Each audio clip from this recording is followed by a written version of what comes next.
So అందరికీ నమస్కారం. ఈ వీడియోలో 5th క్లాస్ అయినటువంటి ఈవీఎస్ టోటల్ ఒకే వీడియోలో మనం మాట్లాడుకుందాం. ఇంపార్టెంట్ అంశాలు మాత్రమే మాట్లాడుకునే ప్రయత్నం చేద్దాం. ఇందులో 5th క్లాస్లో ఉన్నటువంటి పార్ట్ 1 గురించి మనము మొత్తం మరియు పార్ట్ 2 కూడా ఈ యొక్క వీడియోలో చూసే ప్రయత్నం చేద్దాం. సో అందులో మనకు మొదటి లెసన్ నుంచి ఉన్నటువంటి మెయిన్ పాయింట్స్ ఏంటి. సో ముఖ్యంగా మన పూర్వీకులు ఎక్కడ నివసించేవారు, మన పూర్వీకులు అనేవాళ్ళు అడవులలో నివసించేవారు అనేది, మరియు వాళ్ళు రక్షణ కోసము వారు వివిధ రకాల జంతువులను పెంచుకునడం జరిగింది. నెక్స్ట్ భారతదేశంలో పెద్ద ఎడారి ఏంటి? సో భారతదేశంలో పెద్ద ఎడారి థార్ ఎడారి. ఇది రాజస్థాన్ రాష్ట్రంలో ఉంది. ఇక్కడ ఎక్కువ ఈ ప్రయాణాల కోసము రాజస్థాన్లోని ప్రయాణాల కోసం ఎక్కువ వాడే సాధనము సో వంటే ఎక్కువ వాడడం జరుగుతుంది. నెక్స్ట్ మనకి ఇంపార్టెంట్ ఏంటంటే వలసలు అనే అంశం. ఇక్కడ గొర్రెల కాపరి వలస వెళ్ళడం. సో మనకు అది అవసరం లేదు, కానీ ఇక్కడ అవసరమైనది ఏదో చూద్దాం. రైట్ జీవనోపాధుల గురించి వలసలు అంటే ముఖ్యంగా ఈ కరువు కాటకాల వల్ల వలసలు ఏర్పడ్డాయి. అంటే వలసలు ఏర్పడడానికి ప్రధాన కారణం ఏంటి? కరువు కాటకాలు రావడము, నెక్స్ట్ వర్షాలు సరిగ్గా పడకపోవడము, మరియు ఆ ప్రాంతంలో వారికి పశువులు మేపడానికి స్థలం సరిగ్గా లేకపోవడం వల్ల ఈ ఒక ప్రాంతం నుంచి మరో ప్రాంతానికి వలస వెళ్తూ ఉంటారు ఎవరు? ఈ గొర్రెల కాపరి వాళ్ళు. నెక్స్ట్ వానపాము గురించి. వానపాము అనేది ముఖ్యంగా ఏ విధంగా ఉపయోగపడుతుందంటే ఇది వ్యవసాయదారులకు అంటే రైతులకు మంచి నేస్తంగా పనిచేస్తుంది. ఇది ఏం చేస్తుందంటే భూమిలో ఉన్నటువంటి వ్యర్థాలను తింటూ సో భూమికి సారవంతమైన నేలని అందిస్తుంది. కాబట్టి సో వర్మీ కల్చర్, వానపాముల పెంపకాన్ని ఏమంటారు? వర్మీ కల్చర్ అంటారు. కాబట్టి అట్లా కూడా మనకు క్వశ్చన్ అయ్యే అవకాశం ఉంటుంది. పంట దిగుబడి పెంచడం కోసము ఈ వానపాము మనకు సాయం చేస్తుంది, రైతులకు సాయం చేస్తుంది. సాలెపురుగు, ఇది పంటలకు హాని చేసే పురుగులను, దోమలను గూట్లో చిక్కుంటాయి కాబట్టి దాన్ని తింటుంది. కాబట్టి రైతు నేస్తంలో భాగంగా సాలెపురుగు కూడా రైతులకు పంట పొలాల్లో ఉన్నటువంటి పురుగులను తినేస్తుంది. చీమ పంట పొలాల్లో ఉన్నటువంటి మొక్కలపై తిరుగుతుంటుంది. ఇది సో చిన్న చిన్న పురుగులను, గుడ్లను తింటుంది కాబట్టి సో రైతుకు నేస్తంగా పనిచేస్తుంది. నెక్స్ట్ సో పాము, ఇది ముఖ్యంగా పాము అనేది వ్యవసాయ పొలాల్లో కంకులు తినేటువంటి మరియు ఎలుకలు తింటూ ముఖ్యంగా సో ధాన్య కంకులు తినేటువంటి, నాశనం చేసేటువంటి ఎలుకలను తినేటువంటిది ఏంటంటే ఇక్కడ పాము అండి. సో కాబట్టి పాము అనేది రైతుకు నీరసంగా పనిచేస్తుంది. ఇది చాలా ఇంపార్టెంట్ అండి. ఏది ఇంపార్టెంట్ సార్ అంటే సో ట్రికోగామా లేదా దీన్ని ట్రైకోగామా అంటాం, లేదా దీన్ని ట్రికోగామా అంటాము. సో ఇక్కడ ట్రికోగామా అనేది చాలా ఇంపార్టెంట్.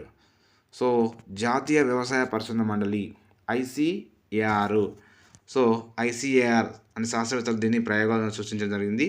సో ఇది ఎన్ని రోజులు అసలు ఈ ట్రైకోగామా లేదా ట్రికోగామా అనేది ఎన్ని రోజుల పాటు నివసిస్తుందంటే జీవితకాలం ఎంత? కేవలం వారం రోజులు మాత్రమే నివసిస్తుంది. ఇది జీవించే కాలం దీనిది వారం రోజులు. పంటను పాడు చేసే పురుగులను, గుడ్లను నాశనం చేస్తుంది ఇది. అంటే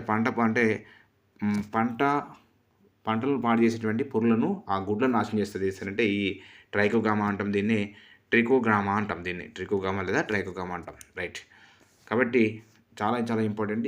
ఎవరు డెవలప్ చేశారంటే దీన్ని సో ICAR అంటే సో ఇక్కడ జాతీయ వ్యవసాయ పరిశోధన మండలి వాళ్ళు దీన్ని డెవలప్ చేశారు. మనకు ఒకవేళ అబ్రివేషన్ కూడా అడిగే అవకాశం ఉంటుంది. ICAR అంటే the institution of crops agriculture research అండి. Institution of crops agriculture research. Next మనకు ఇంపార్టెంట్ అంశాలు ఏంటి సార్ అంటే నెక్స్ట్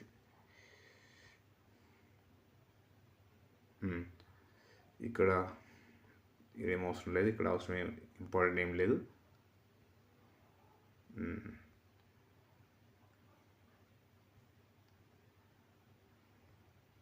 సో ఇక్కడ వన్యప్రాణులను అంటే హింసిస్తున్నటువంటి అంశం గురించి ఈ యొక్క క్లాస్లో ఉంటుంది. వన్యప్రాణులని అంటే వాటిని హింసించకూడదు అనేది దీని యొక్క ప్రధాన ఉద్దేశము.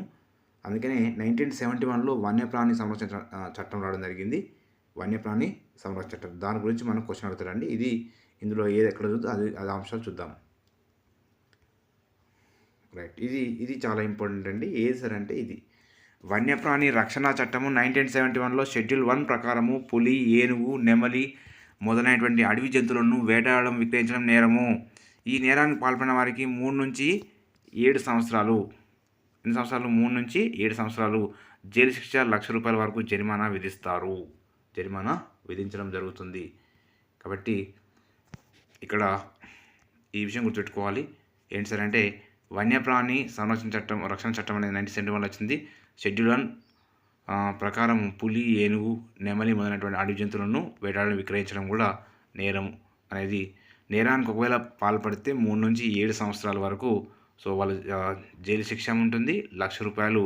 సో ఇక్కడ 3 నుంచి 7 సంవత్సరాలు జైలు శిక్ష ఉంటుంది, ₹1,00,000 వరకు జరిమానా. ఇది సో మోస్ట్ ఇంపార్టెంట్ అండి ఇందులో.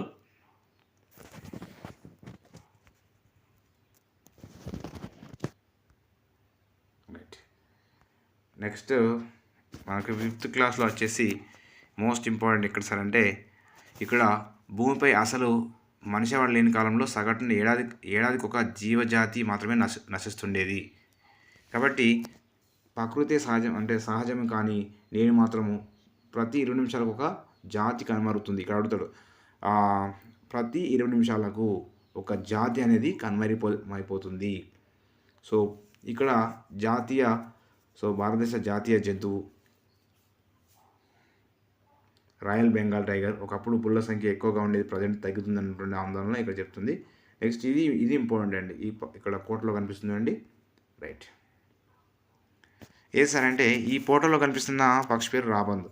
సో రాబందు 2 అడుగుల వరకు ఎత్తు ఉంటుంది. రాబందు యొక్క ఎత్తు ఎంత ఉంటుంది? 2 అడుగుల వరకు ఎత్తు ఉంటుంది. సో గత కొన్ని సంవత్సరాలుగా మన రాష్ట్ర పక్షి అంటే మన రాష్ట్రంలో ఈ పక్షి రాష్ట్ర పక్షి కాదు, మన రాష్ట్రంలో ఉన్నటువంటి ఈ పక్షి అనేది కనిపించట్లేదు, రాబందు అనేది. కాబట్టి సో ఈ ప్రాంతంలో మన రాష్ట్ర పక్షి ఏంటి? సో పాలపిట్ట. కానీ ఇక్కడ ఈ రాబందు అనేటువంటిది ఒకప్పుడు బాగా కనిపించి ఇప్పుడు కనబడట్లేదు. కాబట్టి తెలంగాణ జీవ వైద్య మండలి కూడా విజ్ఞప్తి చేస్తుంది అంటే సో ఎవరైతే ఆచూకీ తెలిపారో వారికి ₹2,00,000 వరకు బహుమతి అందిస్తామని చెప్పేసి విషయం తెలియజేసింది. నెక్స్ట్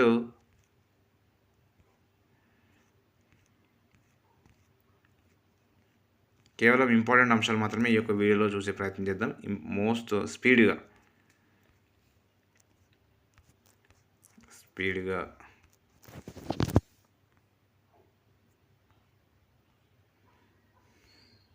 సెకండ్ లెసన్కి వెళ్ళిపోయాం. ఇప్పుడు సెకండ్ లెసన్లో ఉన్నటువంటి ఇంపార్టెంట్ పాయింట్స్ ఏంటో చూద్దాం.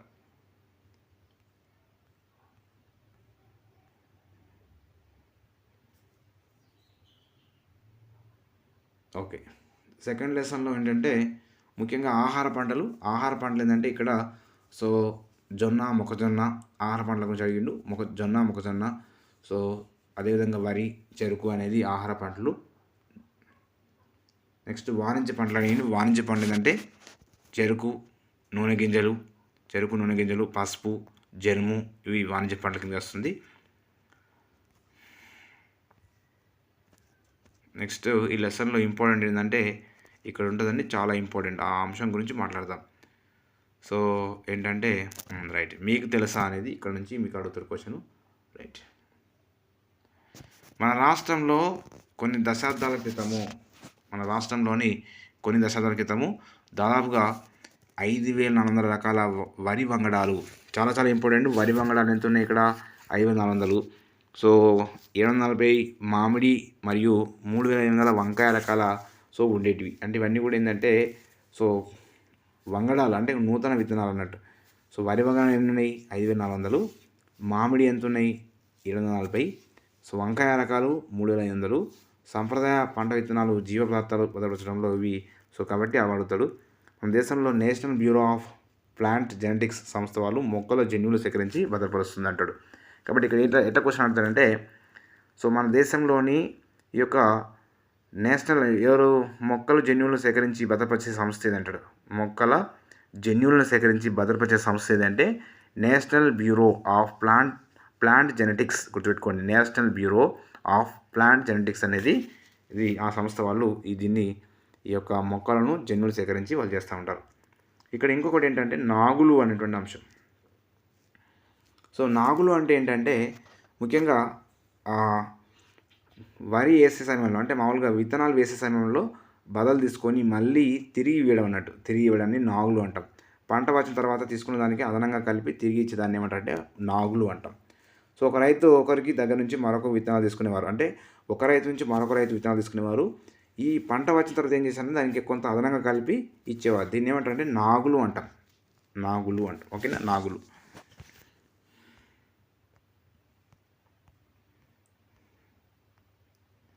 నెక్స్ట్ మనకు కొన్ని ఇంపార్టెంట్గా ఉన్న అంశాలు ఏందో చూద్దాం ఇందులో.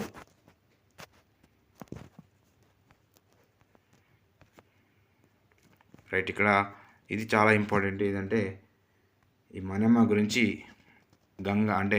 గంగవారి మనెమ్మ గురించి మన క్వశ్చన్ అడుగుతాడు. సో గంగవారి మనెమ్మ ఏ జిల్లా అంటే సంగారెడ్డి జిల్లా, నాల్కల్ మండలం అండి. సో గంగవారు మనెమ్మ సంగారెడ్డి జిల్లా, నాల్కల్ మండలము.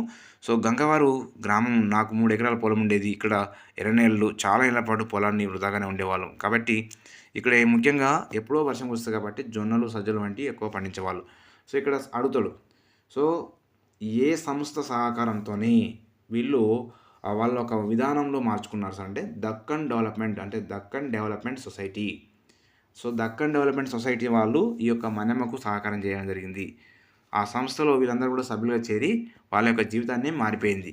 ఎవరి జీవితం? దీనివల్ల ఈ యొక్క వీళ్ళు ముఖ్యంగా జొన్నలు, సజ్జలు పండించిన విధానంలోనే, అంటే అధునాతన వ్యవసాయ విధానంలో కొన్ని మార్పులు చేశారు.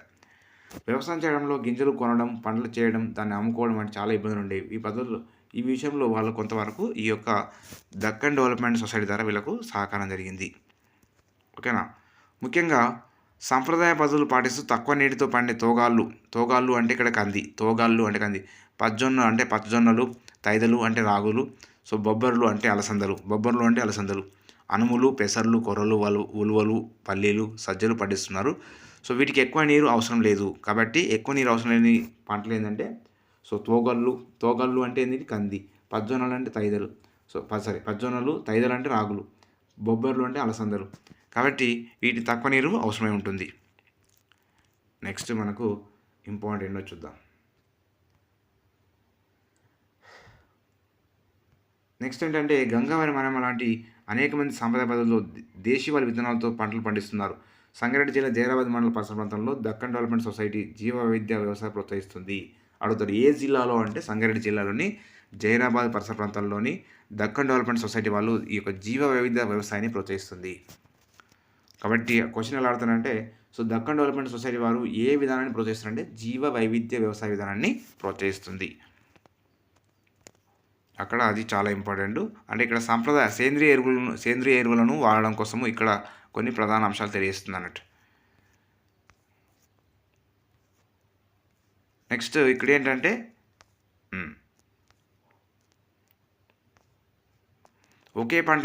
ఒక పంటలో కూడా అనేక రకాలు ఉంటాయి. జొన్నలో పచ్చజొన్నలు, తెల్లజొన్నలు వీరు చూసుంటారు. కాబట్టి ఇక్కడ ఆ పంటలో వరిలో ఉన్న రకాలు అడుగుతాడు. ఇక్కడ ఏంటి? వరిలో ఐఆర్ 20, హంస, స్వర్ణ, మసూరి, బంగారు తీగ, సాంబా. వరిలో ఉన్నటువంటి రకాలు గుర్తించండి. ఐఆర్ 20 అండ్ హంస, స్వర్ణ, మసూరి, బంగారు తీగ, సాంబా. కందిలో ఉన్నటువంటి మనం కందిలో చూసినట్లయితే కందిలో రకాలు ఎర్రకంది, నల్లకంది, ఆశ, నడిపి అనేటువంటిది ఇందులో ఉన్నటువంటి రకాలు చూడొచ్చు. ఓకేనా. కాబట్టి ఇక్కడ ఏంటంటే ఒక్కొక్క పంటకు ఒక్కొక్క వాతావరణం అవసరం ఉంటుంది.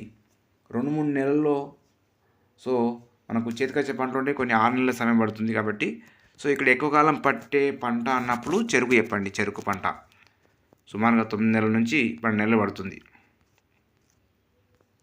నెక్స్ట్ ఇవి ఏ జిల్లాల్లో ఏ పంటలు పండుతాయి అనేటువంటి ఒక మనకు పటంలో కూడా మనకు మ్యాప్ ప్యాంటింగ్ మీద కూడా క్వశ్చన్ అడగచ్చు. సో తెలంగాణలో మొత్తం మీద ఎక్కువ పండేటువంటి పంట ఏదంటే మనము సో వరి అని చెప్పొచ్చు. వరి. నెక్స్ట్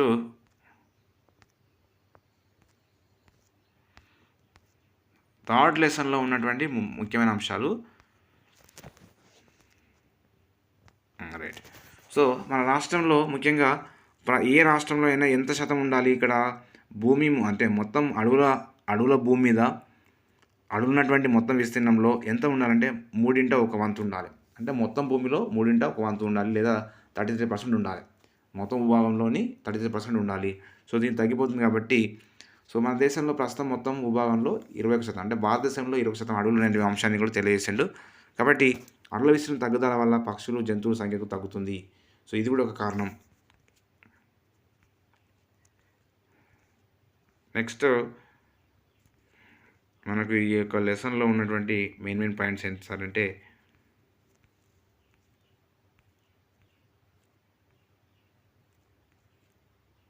ఈ బోన్సాయి మొక్క చాలా ఇంపార్టెంట్, దాని గురించి మాట్లాడుకుందాం. ఇక్కడ చెట్ల వల్ల ప్రయోజనాలు అంటాడు. సో ఇవన్నీ ఇస్తాయి, మీకు తెలిసిందే. చల్లని గాలిని ఇస్తాయి, తేమని ఇస్తాయి.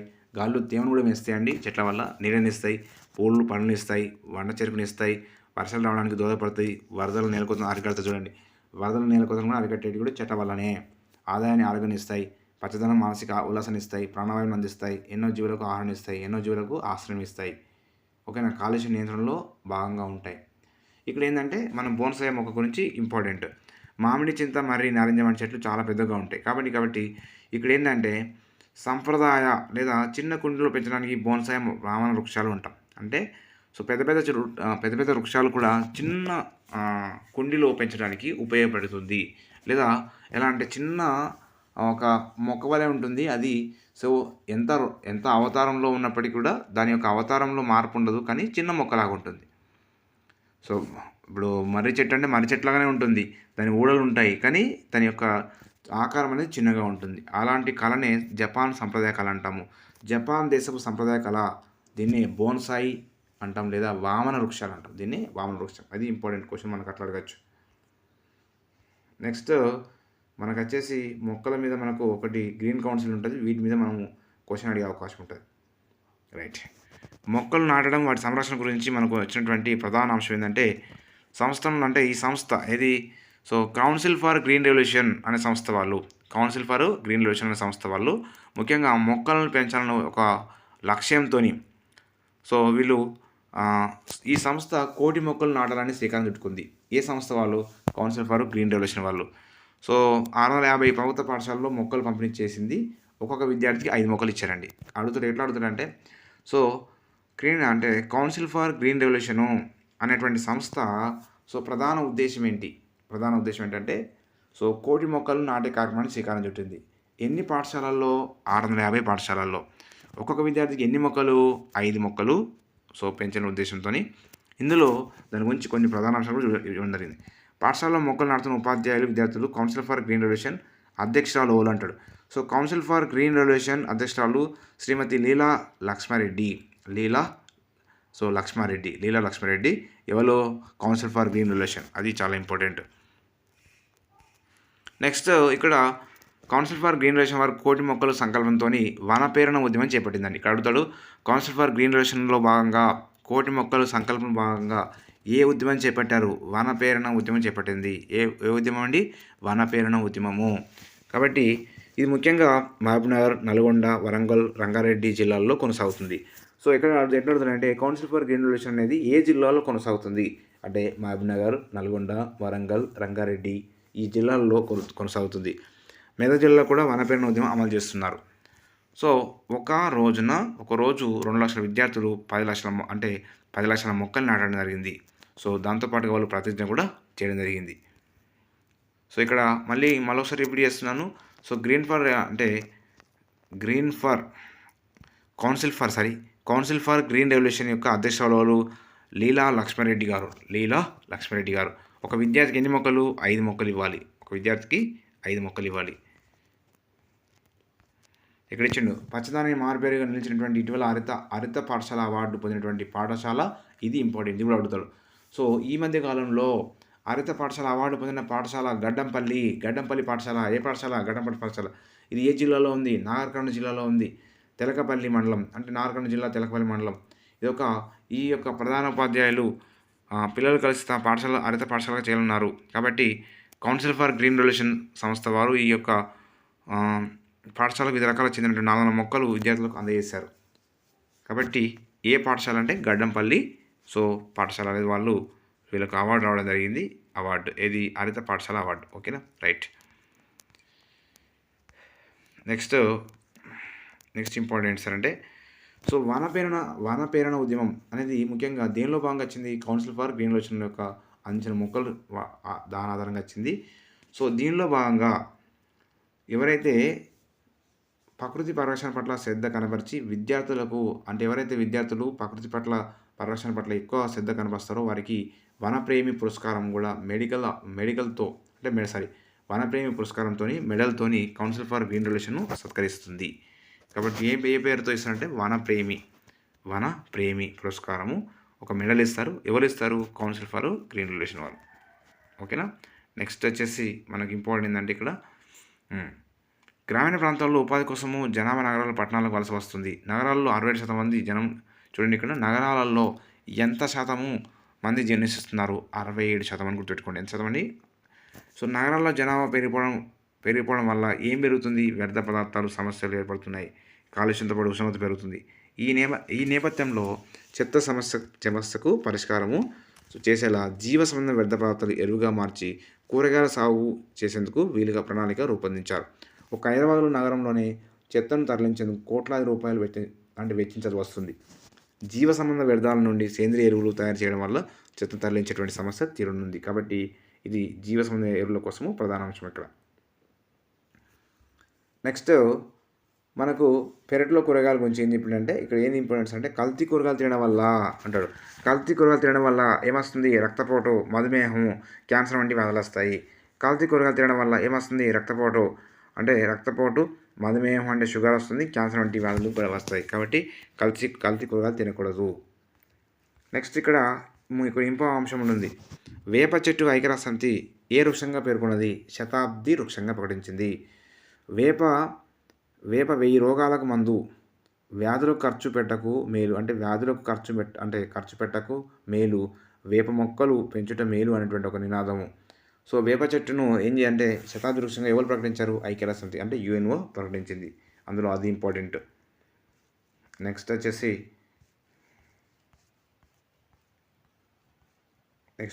ఓన్లీ ఇంపార్టెంట్ అంశాలు చూద్దాం. ఈ వీడియోస్ అందరూ కూడా ప్లీజ్ సబ్స్క్రైబ్ చేసుకోండి. అదేవిధంగా మరియు లైక్ చేయండి, కామెంట్ కూడా చేయండి. తెలుగు ఇంగ్లీష్ ఉండడం వల్ల మీకు కొంచెం లేట్ అవుతుంది ఇది స్క్రోల్ చేయడము. రైట్ అయినా పర్లేదు. వరి, గోధుమ, జొన్న, మొక్కజొన్న, తైదలు, రాగులు, సజ్జలు, సాములు మరియు కొర్రలు మొదలైనవన్నీ కూడా చిరుధాన్యాలు అంటాం. సో వీటి తినడం ద్వారా శరీరానికి ఆహారం లభిస్తుంది. ఇక్కడ ఏం అవసరం ఉందంటే శరీరానికి శక్తి ఇచ్చే పదార్థాలను, పిండి పదార్థాలు, కాబట్టి వీటిని కార్బోహైడ్రేట్స్ అంటాం. కార్బోహైడ్రేట్స్ కాబట్టి తక్కువ పరిమాణంలో ప్రోటీన్లు, విటమిన్లు, ఖనిజ లవణాలు, పోషక పదార్థాలు కూడా ఉంటాయి. పిండి పదార్థాలు ఏ అంశాల్లో చూద్దాం.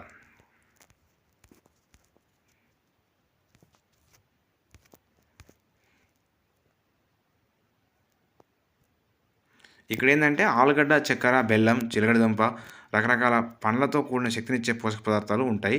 వెన్న, నెయ్యి, నూనె మొదలగు వాటిలో ఎక్కువ కొవ్వులు ఉంటాయండి. ఇక్కడ ఏమంటాడు? వెన్న, నెయ్యి, నూనె మొదలగు వాటిలో ఏమంటుంది? కొవ్వులు ఎక్కువగా ఉంటాయి.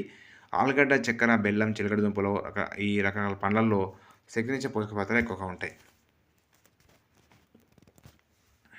నెక్స్ట్ మనకు ఇక్కడ ఇంపార్టెంట్ అంశం ఏందో చూద్దామండి.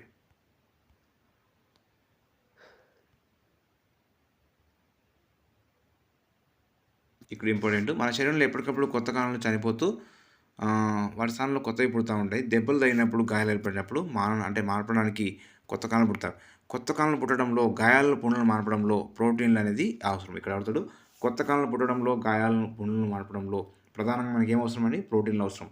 కాబట్టి అనేక పోషకాలు అవసరం ఉంటాయి. ప్రోటీన్లు పప్పు ధాన్యాలు ఎక్కువగా ఉంటుంది. ప్రోటీన్లు ఎక్కడ ఉంటాయి? పప్పు ధాన్యాలు ఎక్కువగా ఉంటాయండి. పప్పు ధాన్యాల్లో ప్రోటీన్లు కాకుండా తక్కువ పరిమాణంలో పిండి పదార్థాలు, విటమిన్స్, ఖనిజ లవణాలు కూడా ఉంటాయి అన్నట్టు. నెక్స్ట్ మనకి ఇంపార్టెంట్ అంశాలు ఏంటంటే ఇందులో చూద్దాం.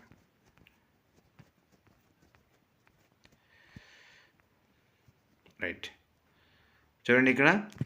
సో రశ్మి 3 సంవత్సరాల వయసు ఉన్నట్టు కనిపిస్తుంది. కానీ ఆమె కాళ్ళు, చేతులు సన్నగా ఉంటాయి. పొట్ట కుండలాగా ఉంటుంది, తరచుగా జబ్బుపడుతుంది. ఆమె ఎప్పుడు అలసిపోతుంది క్రమంలో ఆమెకు. సో ఇక్కడ ఏంటంటే పోషకాహారం లోపంలో వచ్చేటువంటి సో ఇవన్నీ సమస్యలు అన్నట్టు. నెక్స్ట్ వచ్చేసి ఇక్కడ ఇంపార్టెంట్ ఏముంది వస్తుంది, ఇక్కడ ఇంపార్టెంట్ ఏం లేదు. ఇంపార్టెంట్ అక్కడ మనం చూద్దాం. ఇక్కడ అడుగుతాడండి, ఇక్కడ చాలా ఇంపార్టెంట్ ఉంది ఇక్కడ. సో ఆహార పిరమిడ్ చార్ట్ అడుగుతాడండి. ఆహార పిరమిడ్ చార్ట్ను మనము గుర్తుపెట్టుకోవాలి. సో ఆహార పిరమిడ్ చార్టు ఫస్ట్ కావాల్సినంతగా తినడం, తర్వాత ఇవి అంటే మొదటిగా ఉన్నటువంటి కేటగిరీలో మీకు పిక్చర్లో కనిపిస్తుంది అవి కావాల్సిన తినాలి. సో రెండో కేటగిరీలో ఎక్కువ తినాలి. సో నెక్స్ట్ ఉన్నటువంటి మాంసం లాంటి తగినంతగా తినాలి. సో అదేవిధంగా అరుదుగా తినాలి. మనకు సో ఏమన్నాము ఇక్కడ నుంచి చూడండి, డ్రై ఫ్రూట్స్ సంబంధించిన వస్తువులు అరుదుగా తినాలి అని చెప్పేసి. ఓకేనా, ఇది ఇక్కడ మనకి ఇక్కడ నుంచి క్వశ్చన్ అడిగే అవకాశం ఉందండి, చాలా ఇంపార్టెంట్ ఇది.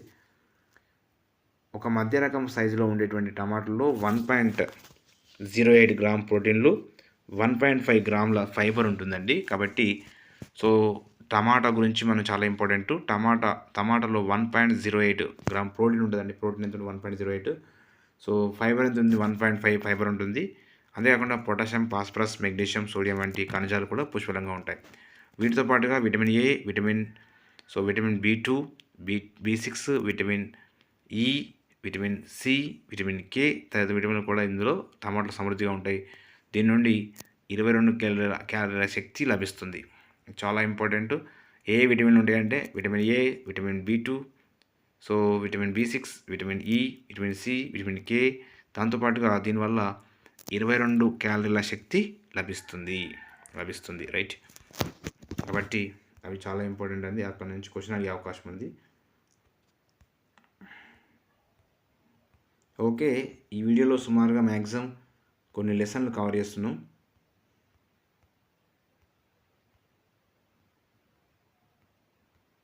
ఎక్కడ వరకు వచ్చినా అంటే ఏ లెసన్ వరకు వచ్చేసినాం, సుమారుగా ఒక 4 లెసన్లు రిపీట్ చేయండి. ఇందులో ఇంపార్టెంట్ పాయింట్స్ చూస్తాం. నెక్స్ట్ వీడియోలో మరికొన్ని అంశాలతో మీ ముందుకు వస్తాం. Thank you to all.